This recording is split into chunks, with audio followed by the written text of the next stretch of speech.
We open and lock up with Phyllis and Bill, the Hastings. He says, I did not do this. I promise you I did not do this, but I did have a dream of this. She's like, who gives a shit?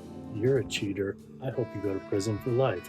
He's like, you're a cheater. They're both cheaters. Unfortunately, one of her suitors is his lawyer, George. We're fixing to meet him. But first, we pan over to the next cell, and there's a fireman. For a little bit, he disappears through the art of the dissolve. But first, his head floats up. I thought about my kids and how hard that they would laugh at that. And I thought about myself, how cool I thought that would be. And it made me wonder of new Twin Peaks people versus old Twin Peaks people. Phyllis takes off. She sees George and says, he goes. Then she goes home. Dumb Coop is there. Mr. C. It seems to be that they kind of know each other or they might know each other. Doesn't matter. He kills her. And in her death, we get a 2-frame wobble. I went frame by frame. They're not touching. They're a couple frames apart. So she twitches off to the death nerve. We cut to Mr. Todd and his assistant. They're paying off, we don't know who, a lady for something. Mr. Scaredy Pants at Winky's tells his assistant, never get mixed up with the people that I'm mixed up with. Morals. We cut to a bad guy meeting at a diner. We got Ray and Darius back. Mr. C's there. We get to meet Jack. They're arguing over this information. And then Mr. C gets mad about, I don't need that stuff. I want that stuff. There's a whole conversation. But we find a link between two of our plots so far. Ray's going to get the information from Hastings' secretary. So there's a little...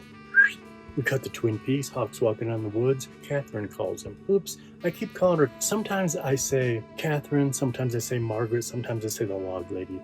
I think most people know who I'm talking about. But anyway, she calls him up. Hawk's on a celly, which that's kind of weird. And he's walking toward the 12 Sycamore. She wants him to stop by. He's like, I'm already out here. I can maybe stop by later. And that brings us into the Black Lodge. Hawk's not there. We are. Is it past or is it future? A one-armed man. And, well, is it past or is it future? But then we see Laura Palmer. Or at least it's kind of Laura Palmer. It is. We get some regurgitated old school throwback dialogue. Sometimes my arms bend back. I am dead, but I am also alive. And then she takes her face off. After all that, she starts to shake and just flies off like the Wicked Witch of the West. And what's cool about that is if you've seen the reel with her screaming and Lynch shaking his camera, and then he's so proud of her, he gives her the glad hand. That reel is what we just watched. The one-armed man. He introduces us to the best thing in the world, the evolution of the arm. Man, if you're replacing Michael J. Anderson, you better bring it. And it has been brought in. He doesn't sound like this. He sounds like this. Now, he's already been told he can leave, but now he's told about the doppelganger. He's got to come back in before you can go. We cut to Jack, the fellow we met at the diner. He hides a car, presents a new car, he gets a face massage. And I'm sure that's it. I'm sure he's totally fine. Now we're at Daria in her undies, laying on the bed. I gotta go, someone's coming up. Shh, it's Coop. No, it's not. It's evil, dumb Coop. He's coming in. He's like, who are you talking to? She's like, oh, I'm just talking to Jack. And he's like, bitch, I just gave her a face massage.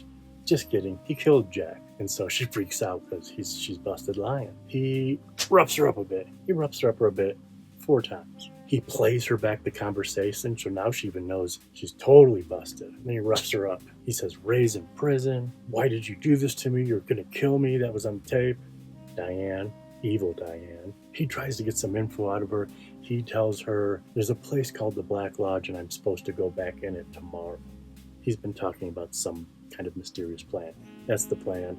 They mentioned Jeffries, but just Jeffries. Doesn't matter. He shows her that card, a little demon head scratched up card, kills her. Goes, gets on his little secret FBI James Bond phone, and he talks to Philip Jeffries. That was Philip Jeffries they were talking about. And he says, you're in Buckhorn. And he says, you're nowhere. And then he says, you just were with Major Garland Briggs. He's like, how did you know that? And he's like, bitch, tomorrow I'm going to be with Bob. This maybe or maybe not Philip Jeffries says this and then hangs up on him. And then Coop downloads something from prison through the FBI. We cut to Jennifer Jason Leigh. She's in the very next room. 6 and 7. How you like them apples? Mark of the Beast, Return of God. Jennifer Jason Leigh is gonna go clean up that mess, but she's also very wet. He checks. We're back to the arm. Bob, Bob, Bob. Now actually that happened last time, but the Black Lodge is like coming alive. Doors aren't where they're supposed to be. Rooms are expanding. I think it's upset because they're supposed to do the old scoop switcheroo, and one's not there, and it's affecting the room. They're like, go now. And then Coop's like lost because, like I just said, the room's being different. But we get to see Leland Palmer, Ray Wise. We're either seeing or getting to hear a lot of people from our past because the stars turn and the time presents itself. Okay, now the room's getting really pissed, and the arm is really pissed. One arm is like, something's wrong. Arm is like, non-existent. The freaking floor comes alive, not just the walls anymore, and opens, and he falls into space. Non-existent. He falls to New York, to the glass box, to the outside part of the glass box. Morphs through, doesn't even look like Coop at all, but now he's in the glass box that we've seen. We see a little bit of footage from part 1. Then the glass box turns into like a combination lock. He's processing him. When that processing is done, he falls into space again. This is for a long time. Coop is shaken. He's getting used to it. We go into his head, the Palmer's house. Sarah Palmer has joined the cast, and she's watching murder. She's watching lions murder water buffaloes. She's smoking, she's drinking, she's watching the tube. Smash cut, the chromatics at the Roadhouse. We're going to hear a lot of cool music. And you know what's kind of crazy? We'll talk about this more in the next 17 days. But I have an inkling they oddly started with the best one. I mean, I guess screw it. This is the end of the premiere because, you know, the first day one premiere on Showtime was 1 and 2. So you waited 25 years. We're going to end at the Roadhouse with some tunes. You might as well bring the best act out first. And they do. And we see Shelley Johnson, and we see James Hurley with his green-gloved buddy. Lynch tries to pull a little okey doke on us, little rewriting history, because they say James is cool. James has always been cool.